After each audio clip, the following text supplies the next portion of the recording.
Hey, my guest is a former WWE developmental talent and official. I know him as Goose, Mr. Aaron Mahoney. How are you, Aaron? Good, Brian. Thank you very much for having me. Thank you for coming on today. I greatly appreciate the time. My pleasure. So, what got you into professional wrestling? What made you want to pursue this sport? Uh, Lifelong fan. When I was a kid, I'm aging myself here, but I saw the first WrestleMania, and it was just everything to me. It was, action heroes, action figures coming to life, and it was larger than life. And as a kid, you fantasize about getting into it, but the reality comes later, I guess, where it's like, oh, Mhm. you actually can find an avenue into the business. And how was it? Was it a hard avenue getting into the business? It was, I don't like to use the word hard. It was, I don't know how to say this. It was a challenge because you didn't really know exactly how to get in. And I knew, that I wasn't a big person at that time. It was the land of giants. Mhm. So I was like, okay, well, how can I get into this? And I was like, well, what about the referee? The referees all appear to be about my size. They're still involved in the matches. So I went that route. And when I made the decision to try to get into it, I was living in Charlotte, North Carolina at the time. And a Mhm. friend of mine we went to Survivor Series. I think it was in Raleigh, I want to say. And I was walking through the parking lot, and a lady was handing out flyers, and I took one and I looked at it, and it was for Crash Holly's training school he was going to start. And I ran up to her. I said, "Is this for real?" And she said it was, and that she was. I don't remember if it was his girlfriend or wife. Forgive me for that. But she said, "Why don't you call the number?" And I said, "Well, I want to be a referee, but can I still do the school?" I met with him, and real nice guy. He had a nice facility, and he just wanted too much money at the time to train. I didn't really have, so it's still on the back burner. I moved back to Pennsylvania, and kind of was like in a situation where I was just seeing what was next in my life. I came from an acting background, so I was like, should I go to LA and pursue the acting? That was my theater major in college.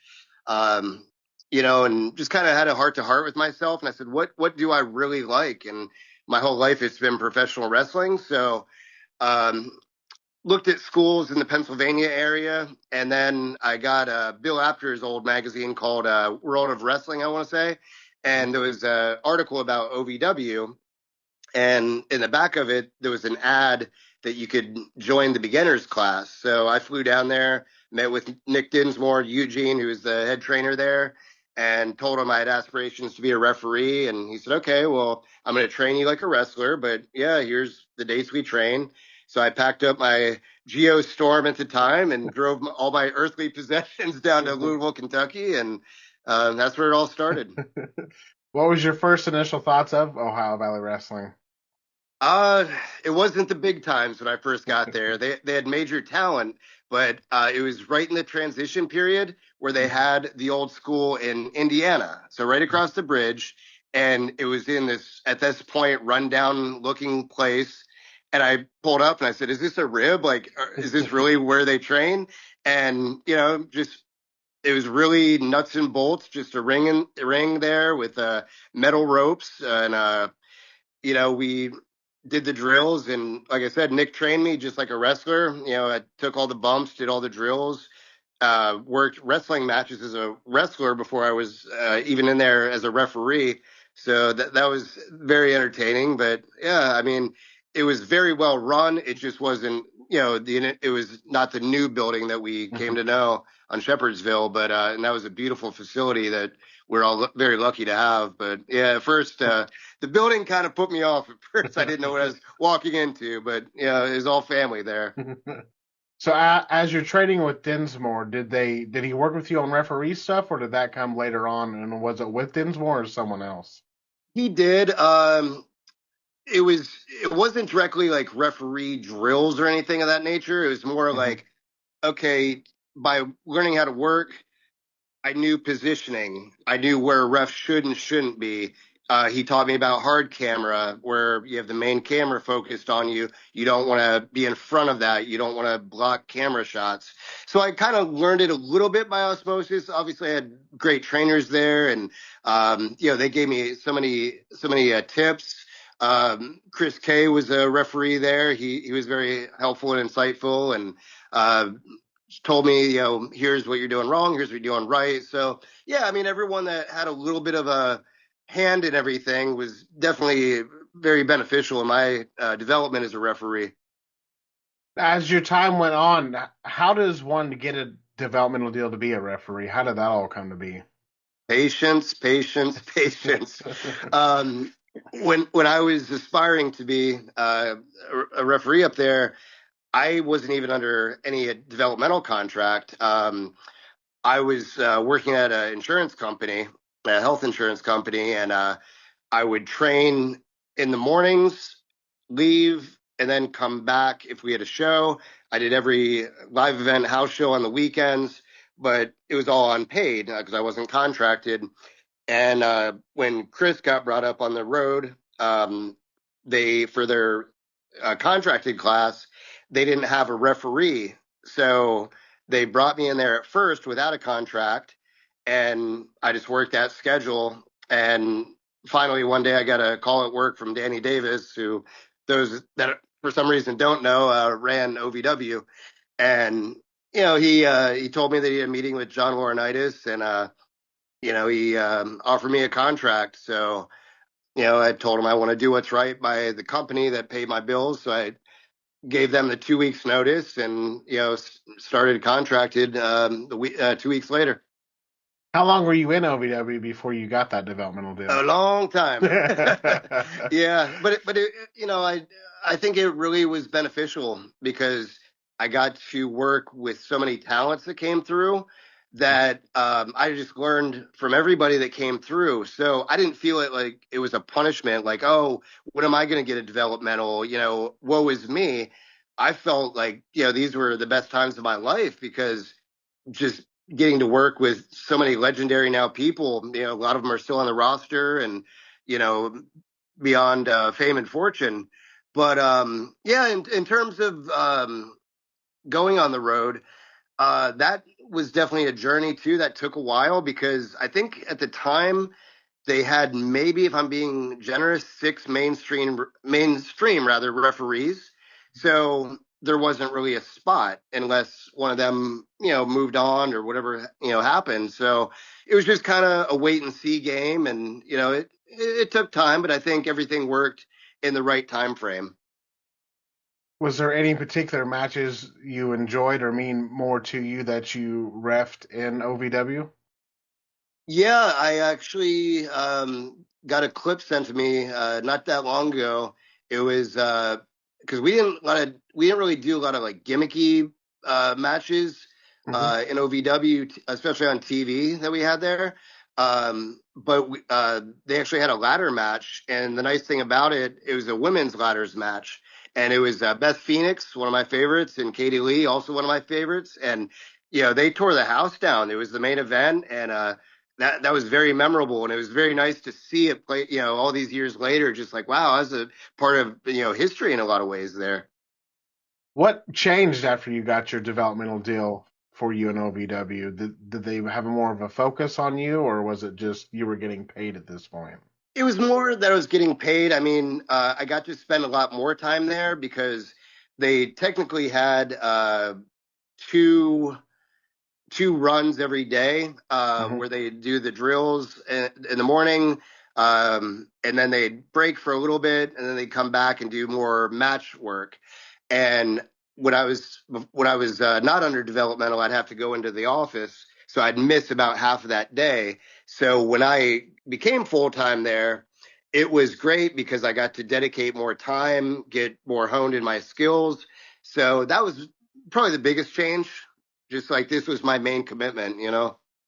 How was it working with people like Danny Davis or Jim Cornette or Rip Rogers or people like that back in the Legendary, day? legendary. I actually was very blessed. I was out in Las Vegas in August, and I was able to go to Mick Foley's cauliflower alley roast, and I get seated and I look in front of me, the row in front of me, and I'm like, is that has to be Rip.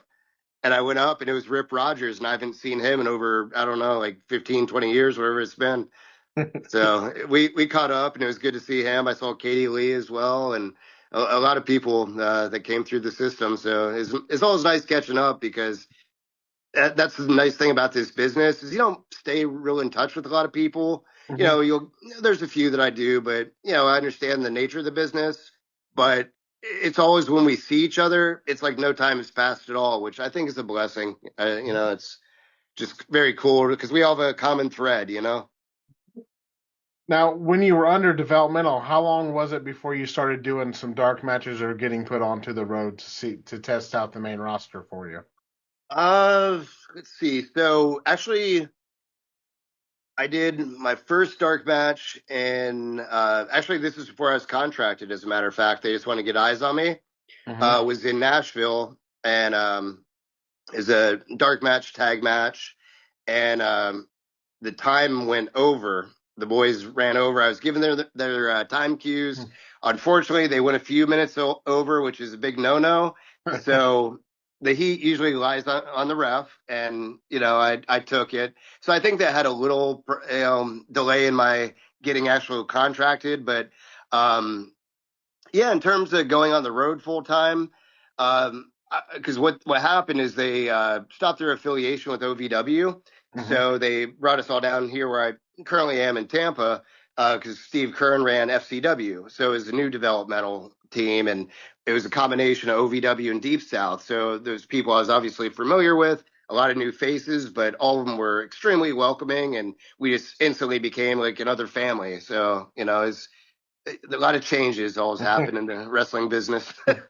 What was the major differences between OVW and FCW? uh, let's see. It's kind of hard to say. I would say really mainly the fans. The fans were a little different, not in a good or bad way, one way or the other.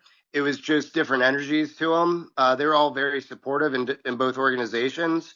I would say beyond that, just more the type of buildings we would run. Hmm. A lot more armories down here, it seemed. But it was very comparable. It's an established system, so I don't think either one of them really broke the mold from one another. So yeah, How long were you in FCW before you went to the main roster full time? I'm bad with dates and times. I would guesstimate probably about 2 years. That's quite a long time. But the thing with like you were saying, there's only like 6 or 7 spots back then. So how that is definitely a job where you have to have patience. It is, yeah, and its whole thing is like I'm just by spirit. I just stay focused on any dream I have. Hmm. So I don't know, like it was never for me like, oh, like I said earlier, like woe is me, when's my time? Obviously, that's the main goal to get on the road full Hmm. time, but I was having a blast, like just being around my friends every day, and it was just being in a business I love, and so it wasn't like you were serving a prison sentence by being in developmental. It Hmm. was, I'm having the time of my life, so I didn't look at it like that. But when the opportunity opened up, I mean, I was ecstatic. Do you have any favorite FCW matches that you refed? Huh. Let's see. I hate not to have one on the spot, but I really don't. I mean, we had so many talented people here, and it's Hmm. just to pick one out off the top of my hat, that's a little hard. I'm sorry.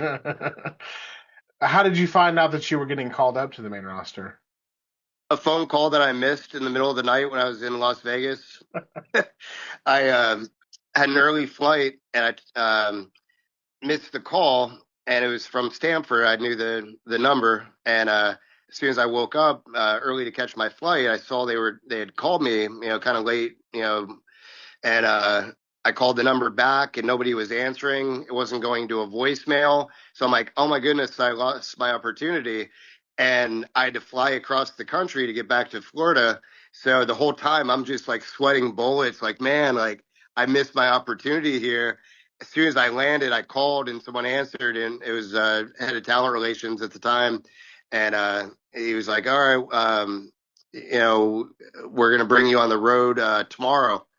So I got off the plane, packed a bag, and went right on the road. How was your time on the main roster? What was the major differences between being a developmental official versus a main roster official?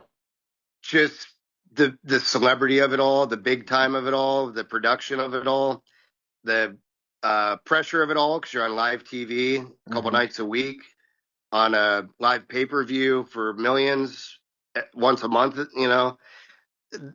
Just the whole is very grandiose. I mean, and just like besides like meeting all the major talent, that was in WE, especially at that time, Hmm. and all the celebrity people that would come. Because when I got there for TVs on Raw was when they were doing the celebrity guest hosts.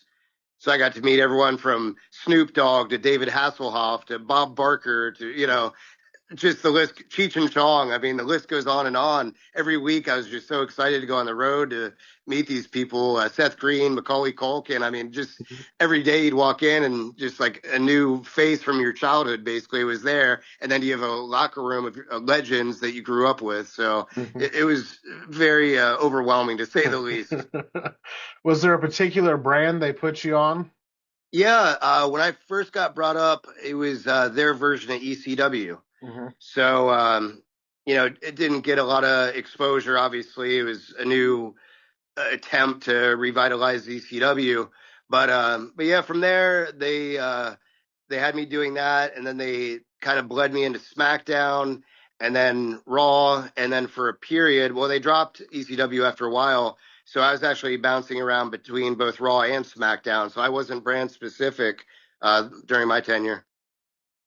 Was there any now when they dropped ECW, that were you concerned at all with that because there was only so many spots and now there's one less show, but you were just bouncing back and forth between the two brands? Yeah, I mean, I'm not trying to sound pessimistic, but that's kind of the wrestler and talent mentality in WWE. I don't can't speak to how it is now, but Hmm. it was always kind of a situation where you're like, is my spot still going to be here?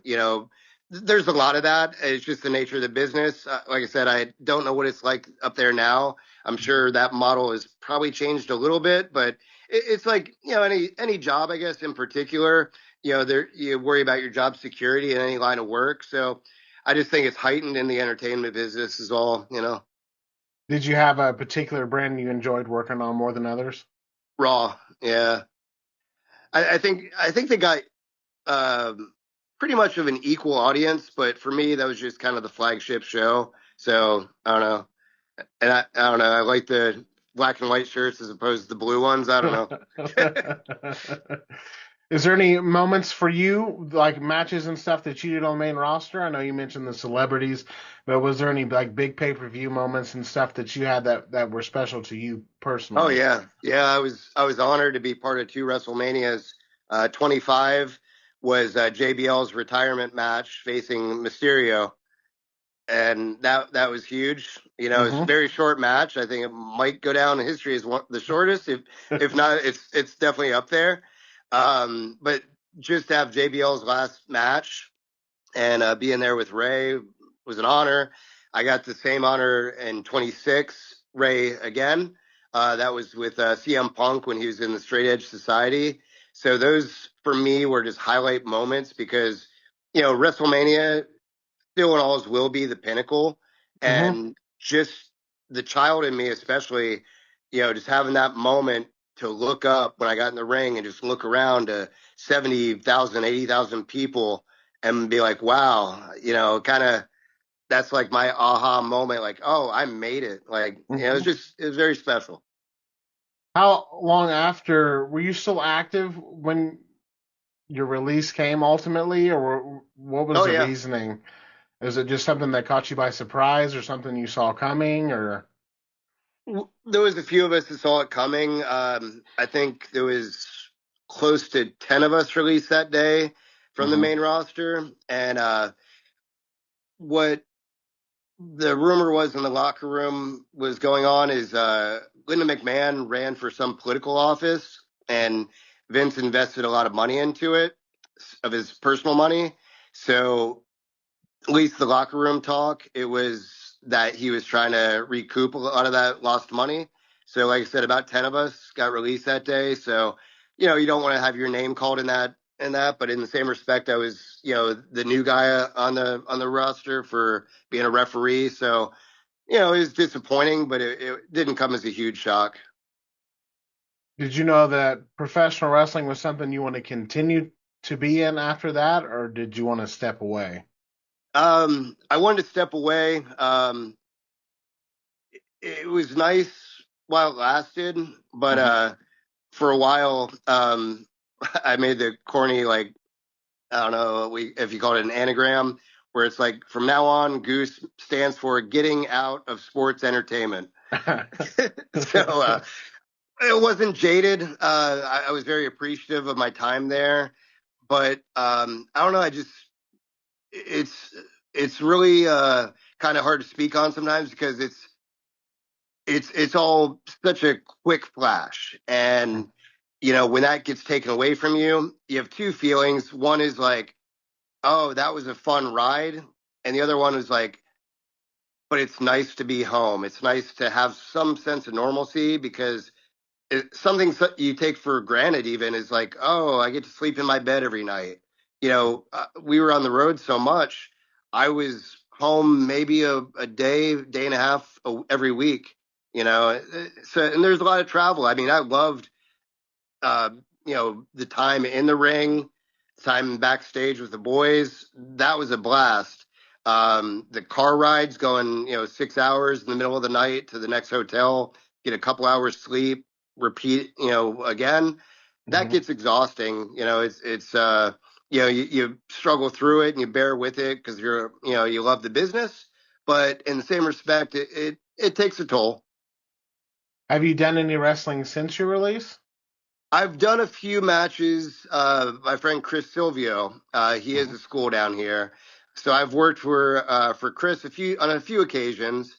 I was going to start doing more work with him.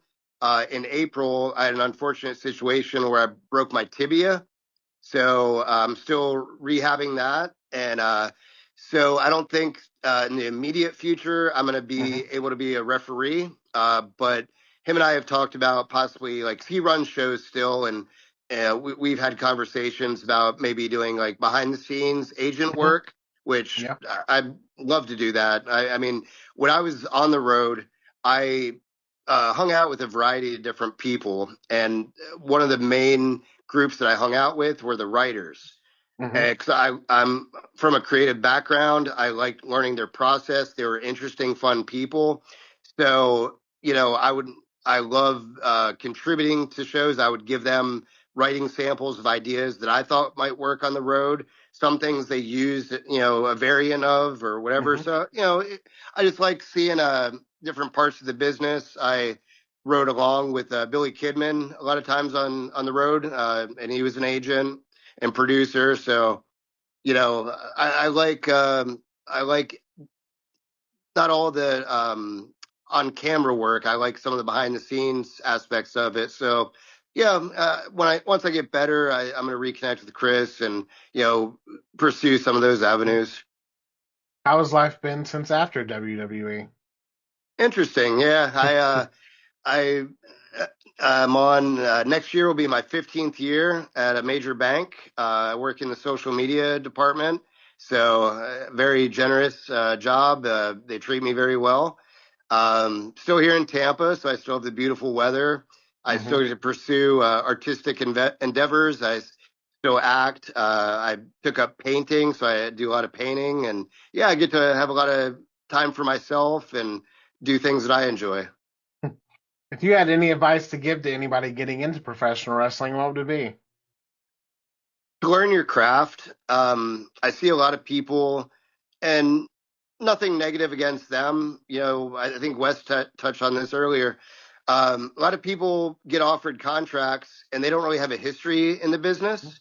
they have a look, which is fair, but in the same respect, people that got are provided that opportunity should learn. They should study tape. They should learn from the legends. They should sit down and talk with people that've been there and done that, and just pick their brain. There's a lot of that I wish I would have done more of. Hmm. I always had a attitude in a way where or a feeling like I didn't want to bother some people. But looking back, if I could do one thing over myself, I wish I would have bothered more people, been like, why did you do this? Why did you do this maneuver? Why, what's the psychology of what you did here and there? I think that just would have been more beneficial for me as a referee and also just a fan of the business in general. So I would think just more or less, just learn your craft, learn every aspect of it. Where can people reach out to you at? I have a couple channels. Like I said, I'm in the social media world professionally. So Facebook, Aaron Mahoney, and then parentheses Goose. Instagram, I'm Aaron Mahoney 312, and then X, I'm at Goose 8808. Well, Aaron, I just want to say thank you for coming on today, talking a little bit about your career. Thank you for what you did for professional wrestling. Growing up in Southern Indiana, from Seymour, Indiana, Rip Rogers and everything. OVW was professional wrestling growing up for us personally. And we got to see all these amazing people before they went to the main roster. So everything that you've done, it truly means a lot to me. Well, thank you. That means a lot to me. Thank you very much. It's been a journey, but I would not take it back for anything in the world. It was a great time. And if there's ever anything that I could do, please feel free to reach out. It was very kind of you. It was great to connect with you finally. Thank you. I'm sorry it took so long. No worries. Yeah, I watch your show all the time. It's great. Thank you. Let's do it again sometime. I'd love that. Thank you so much.